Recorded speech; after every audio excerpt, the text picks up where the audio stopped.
Shqipëria është e mbushur me historitë pabesueshme, shumica e cilave datojnë në fillim të viteve 90, kur Shqipëria u hap dhe shumë prej qytetarëve të saj u nisën emigracion ose vendosën të fillojnë punën, duke pasur një ëndër, duke pasur shpresën për një të ardhme më të mirë dhe që padyshim, për shumë prej tyre, puna, angazhimi, besimi dhe mbi të gjitha përkushtimi u shpërblye. E tillë është dhe historia e jashtëzakonshme e laboratorit Genius dhe doktor Besnikut, i cili e nisi në fillim të viteve 2000, mbasi kishte kaluar rreth 10 vjet si mjek familje në zonën e tij, kishte punuar, ishte specializuar si laborant, krejtërasisht si mjek laborant, krejtërasisht dhe njëkohësisht vendosi të largohej nga Shqipëria drejt Italisë.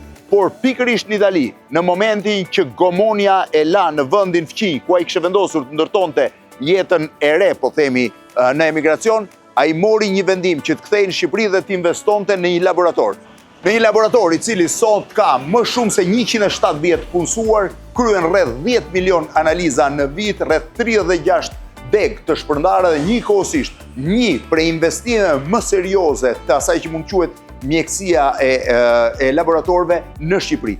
Një laborator prej 2000 metra katror, i gjithë automatik, me pajisjet më të mira moderne, të cilin do të zbulojmë përmes vetë shpjegimit doktorit, cili do rrëfej historinë e tij dhe bashkë me të dhe atë të laboratorit. Doktor, si e? Blendi, përshëndetje. Si kalon? Mirë se na erdhët në Genius. Mirë se u gjeta. Sa metra katror keni këtu? Laboratori bëhet rreth 1500 metra katrore i kompletuar për funksion laboratorik. 1500 metra katror, po është konceptuar për laborator? Specifikisht vetëm për laborator që në ndërtim, nuk është se keni marrë një ambient dhe keni përshtatur. Jo, kjo është 100% laboratori i konceptuar dhe komplet me standardet europiane, i cili është edhe i certifikuar me standardet europiane, njëkohësisht dhe i akredituar vetëm për laborator mjekësor. Po si arrite këtë 1500-2000 metra katror laborator? Me sa e ke nisur? E kemi nisur me rreth 35 metra katrore. Tani ku e ke përparsën time hymë, pa tregosh historinë brenda. Faleminderit, duhet ta vesh, është standard. Edhe si nise në fillim? Je mjek me profesion? Unë jam mjek laboratori. Unë kam mbaruar mjekësinë në vitin 1993.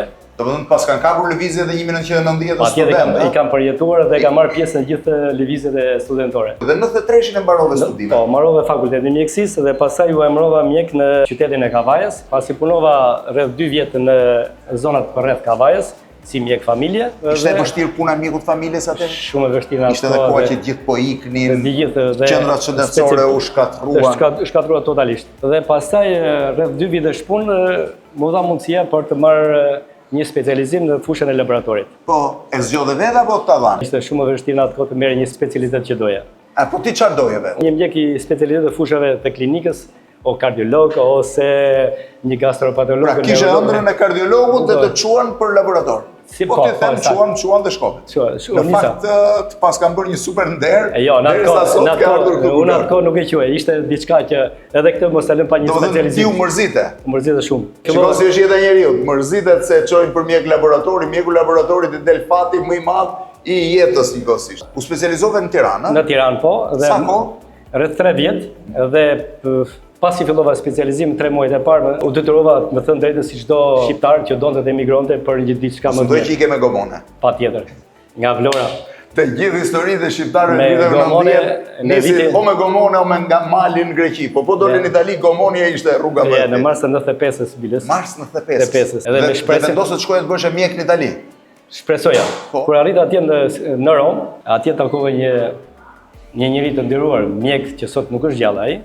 Italian. Mjek italian. Dhe ai, domethënë, me mua u tregua shumë si. Ti shkove qave hallin që të bësh mjek.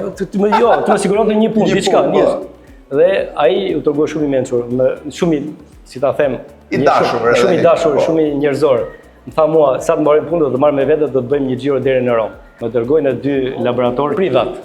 Dhe më tha, nëse ti ke zgjedhur këtë specialitet është gjyna, që ti të përfundosh të punosh këtu. Pra të bish infermier këtu, ndërkohë që ti je specializuar për këtë. Për ty të lindi ideja të hapi laborator në Shqipëri. Pra atë kohë ndejta 2 muaj dhe në mes të shtatorit do riktheva. Vazhdova specializimin, mbasi mbarova specializimin në 2001, pastaj hapa laboratorin tim të parë në Kavaj. Në Kavaj. Po pajisjet ku i gjeta? Kushtoi shumë? Pajisjet në atë kohë ishin të mërshë shumë shtreta, e morëm nga Italia. Pate besim që do ecte? Unë kishe shumë besim sepse më krijua që në impaktin e parë kur pash në një vend tjetër ne ishin të gjitha këto lloj pajisësh. Pse mos janë edhe tek ne? Po. Edhe kur ka Në Itali bleve, Po, në Itali. edhe instalove në Kavaj. Po Në pse Kavaj. nisën në Tiranë po vendosen në Kavaj? Unë atko ishe emëruar mjek në Kavaj. Dhe kishe klientelë, do në Klientele, pacientët njerëzit të tanë që ishin për rreth aty dhe ajo më dha një mbështetje dhe një shtys shumë të madhe për të rritur nga ana profesionale. Pasi edhe unë kur fillova të punoja kisha edhe mundësi të ndiqja të gjitha E konferencat. laboratori, që vitin e parë ishte sukses? Po, kishte një nevojë të tmerrshme sepse në laboratorët shtetëror nuk funksiononin. Kishin aparatore të shumë të vjetra. Kurse që në fillimet e parë ne mund të realizonin një gamë shumë të rreth 100 analiza, mund t'i bënin direkt që në momentin e parë me aparaturat. Biles aty ka lindur dhe ideja e emrit Genius Lab. Genius ja vure që në Kavaj apo kur erdhe në Tiranë? Që në Kavaj. Që në Kavaj. Nga Kavaja, si erdhe në Tiranë? Në Kavaj duke punuar gjithkohon dhe pata shumë mundësi dhe nga ana ekonomike për t'u zgjeruar. Pasi Tirana ishte në ekspansion atëherë. Po, Tirana kisha shumë nevojë plus edhe kisha shumë. Unë mbaj mend që Genius ka qenë një herë diku tjetër, një herë Po, ke lëvizur kështu pak, nga një vend tjetër. Çdo 2-3 vjet derisa kemi arritur këtu. Jeni këtu në zonën e Deliorgjit, në kompleksin rrugën e Deliorgjit, po, Kavajës. Tu jeni rreth 2000 metra. Rreth 2000 metra. Dhe ky nuk është i gjithë laboratori, është dhe pjesa tjetër. Pjesa tjetër që në katet e 0 dhe -1. Edhe përsëri themi që nuk kemi mjaftueshëm Sa datësira. laborator keni sot? Sot në bëhemi rreth 39 pika. 39 laborator. 39 laborator ku 17 i kemi vetëm në Tiranë. 17 Dhe të tjerë laborator jemi shtrinë në gjithë Dhe mbuloni çdo lloj analize? Të gjitha llojet analizave që duhen për trupin e njeriut.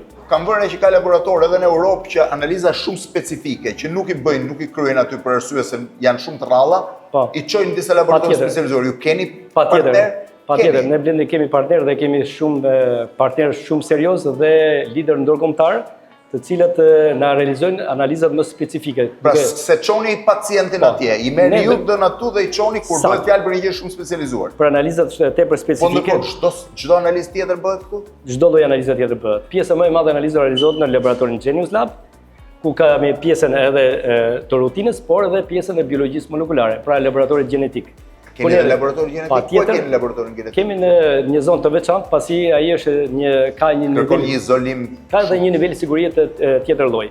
Kur tu jemi në nivelin sigurisë 2, në laboratorin tjetër është niveli sigurisë nga 2 deri në 3. Do mi tregosh pak pajisjet? Patjetër. Pajisjet nga vinë, nga cili ishte? Atëherë, teknologjitë që përdoren në Genius Lab sot për sot janë numër 1 në botë, do thotë. Nga ana Beckman Coulter, kjo është kompania amerikane, lider botror. Kompania amerikane? Po, amerikane, lider botror. Çfarë bën kjo pajisje? Kjo pajisje bën të gjitha llojet analizave të hormoneve, duke filluar të hormoneve. Hormoneve të hormonale. Hormonale, infektive, imunologjike të gjitha, me një kapacitet rreth 400 teste në orë. Ju e merrni direkt te Beckman Coulter apo e bleni për No, ne marrim direkt, jemi përfaqësuesi direkt të Beckman Coulter. Sa laborator ka në Shqipëri? Në Shqipëri sot rreth mbi 350 laboratorë. 350. Sa prej tyre janë realisht të standardeve europiane? Një numër i vogël Blendi. Në raport me një standard europian, çfarë diferencë ka për shembull laboratori juaj? Laboratori jonë nuk ka asnjë diferencë. Diferenca është zero. Asnjë diferencë. Diferenca zero. Bile që bën grupin e analizave të rekomanduara nga mjeku këtu, mund t'i çojë te çdo mjek kudo në botë dhe janë me të njëjtin standard në laboratori. Pasi sigurt e keni provuar? Patjetër, ne jemi gjithkohon të provuar sepse kemi plot pacient si të huaj dhe të vendas që nuk kemi patur kurrë një kontestim, pasi standardi i laboratorit dhe aparaturave që janë nuk është i njëjtë në gjithë. Po është vetëm standardi i pajisjeve, po mjekët që realizojnë ato? Patjetër, kjo është edhe ajo gjë më thelbësore. Në laborator punojnë mjekët e laboratorit. Dhe mjekët e laboratorit kanë një profesionalizëm dhe një aftësi që mund të bëjnë gjithçka për të kapur një rezultat. Çfarë është kjo pajisje? Ky është themeluesi i principit Coulter i matjes së gjakut, i matjes të qelizave të gjakut. Kjo kompani gjithë jetën e saj, domethënë gjatë gjithë kohës investon për research, për patjetër, për të ecur përpara gjithë. Absolutisht. Dhe ky është themeluesi. Është zhvilluar shumë tani teknologjia laboratorike? Absolutisht. Edhe në vitet e fundit? Absolutisht. Sa minuta del analiza? Për 60 sekonda. Për 60 sekonda? Po. Kapaciteti këtyre dy pajisjeve është 200, ky mund të bëjë 200 pacientë në orë. Po të shikosh gjithë këto grafika tregojnë numrin e komplet përbërësve të fundit. Për 60 sekonda ti merr 60 sekonda marrim rezultatin. Marr rezultatin. Rezultatin. Ktu fillon procesi. Këtu fillon procesi i punës. Pasi vin mostra, Sa shumë pajisje pas këtë doktor. Të gjitha janë të njëjtës kompani, ë? janë dy kompani, Se këtu po shoh që ke Roche. janë dy lider botror, Beckman Coulter dhe Roche, Zvicera. Të dy këto sisteme mund t'i përdorin vetëm laboratorët të mëdhenj. Në ana profesionale vlera e këtyre dy sistemeve është kjo gjë që unë për të patur një rezultat absolutisht të sigurt, 100% të saktë, unë më duhet të rikonfirmoj. Double check. Absolutisht. Double check, pra kur shef një gjë që është shqetësuese, ti e kalon dhe në sistemin tjetër. Me njerë futën në sistemin... I cili është krejt independent në raport me sistemin e parë. Independent dhe i ndryshëm. Ti e fut në sistemin e parë dhe kur ke dyshime, e rikalon sistemin e dytë për të verifikuar nëse dënat midis tyre janë të njëjta.